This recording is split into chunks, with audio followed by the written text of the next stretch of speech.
নমস্কার বন্ধুরা, আরও একটা নতুন ভিডিওর সাথে আপনাদের সবাইকে জানাই স্বাগত। আর আমি আজকে নিয়ে চলে এসেছি রূপার পায়েল বা নূপুর কিভাবে আমরা পরিষ্কার করব। যারা গ্রামের মানুষ তারাও কিন্তু নূপুর পরে, আর এই নূপুর পরে কিন্তু মাঠে যেহেতু চাষবাস হয় তো সেখানে কিন্তু অনেক সময় নেমেই পড়ে, ভুল করে হোক বা এমনি হোক। তখন কিন্তু মাঠের যে বোঁত আছে সেই বোঁতটা কিন্তু প্রচুরভাবে নূপুরটাকে কালো করে দেয়। আর সেটা তোলার জন্য আমি আজকে একটা সহজ পদ্ধতিতে আপনাদের সঙ্গে দেখাবো যে কিভাবে এই বোঁত আমরা তুলবো বা নূপুর পরিষ্কার করব। তো দেখুন, এখানে আমি নিয়েছি বেকিং সোডা। তো বেকিং সোডা কিন্তু আমাদের প্রত্যেকেরই রান্নাঘরে থাকে বেকিং সোডা। তো সেই বেকিং সোডাটা আমি এখানে ব্যবহার করছি, কারণ নূপুরটা এতটাই কালো হয়েছে, বেকিং সোডা কিন্তু দিতেই লাগবে। তারপরে আমি দিয়ে দিচ্ছি এখন তেঁতুল। তো তেঁতুলে এক প্রকার অ্যাসিড থাকে, সেই অ্যাসিডটা কিন্তু এই বোঁতটা তুলতে সাহায্য করবে আমাদের। সেই জন্য এখানে আমি তেঁতুলটা ব্যবহার করছি। আর তেঁতুল তো প্রত্যেকেরই বাড়িতে পাওয়া যায়। তো তেঁতুলটা ব্যবহার করছি এখানে আমি। তারপরে যে জিনিসটা আমি দেব সেটা কিন্তু কোলগেট। তো কোলগেটও কিন্তু আমাদের প্রত্যেকেরই থাকে, কারণ আমরা কিন্তু প্রত্যেক দিন এই কোলগেট দিয়ে ব্রাশ করি। তো সবসময় চেষ্টা করবেন সাদা কোলগেটটা নিতে। আর এই কোলগেটের মধ্যে কিন্তু সল্ট থাকে, নুন। তো তার জন্য আলাদা করে নুনটা প্রয়োজন পড়বে না কোলগেটটা দিলে। তো সেই জন্য আমি এখানে অল্প করে কোলগেট ব্যবহার করব।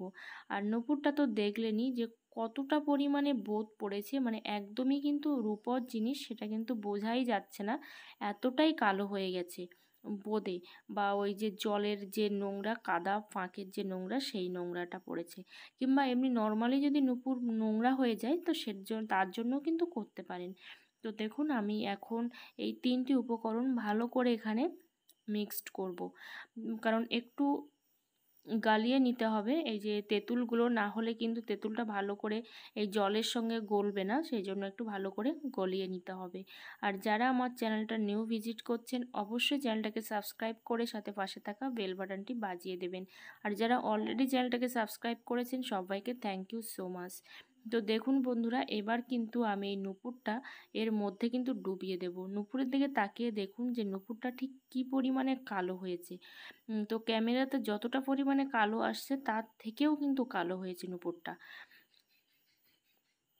এবার আমি এই জলের মধ্যে কিন্তু বেশিক্ষণ না, 5 থেকে 7 মিনিটের মতো কিন্তু ডুবিয়ে রাখবো, কারণ এই যে নূপুরের বোঁতটা সেটাও কিন্তু তোলার একটু সময় দিতে হবে।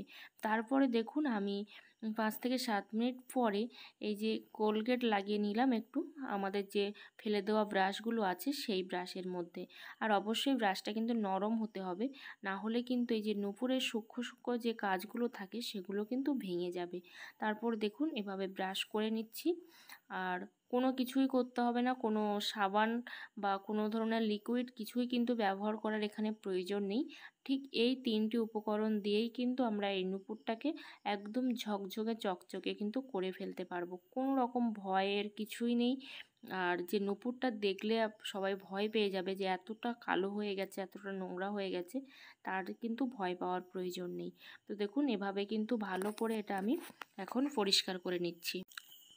আর এটা কিন্তু আলতো হাতেই ব্রাশটা করতে হবে। তারপর দেখুন একটা নর্মাল প্লেন জল, এখানে গরম জল নয়, নর্মাল প্লেন জলের মধ্যে আমি কিন্তু নূপুরটা ধুয়ে নিয়েছি। আর দেখুন একবার ধোয়াতেই কতটা পরিষ্কার হয়ে গেছে, একদম দোকানের মতোই কিন্তু চকচক করছে। কারণ দোকান থেকে আমরা যেমন নূপুর নিয়ে আসি ঠিক তেমনই কিন্তু চকচক করবে নূপুরটা। তো দোকানে আমাদের নিয়ে যাওয়ারও প্রয়োজন পড়বে না, টাকা খরচ করারও প্রয়োজন পড়বে না। তো দেখুন নূপুরটা কিন্তু আমার একদমই পরিষ্কার।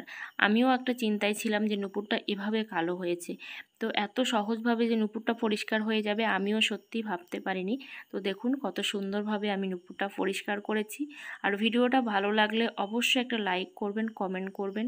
আর চ্যানেলে নতুন হলে অবশ্যই চ্যানেলটা সাবস্ক্রাইব করে পাশে থাকবেন।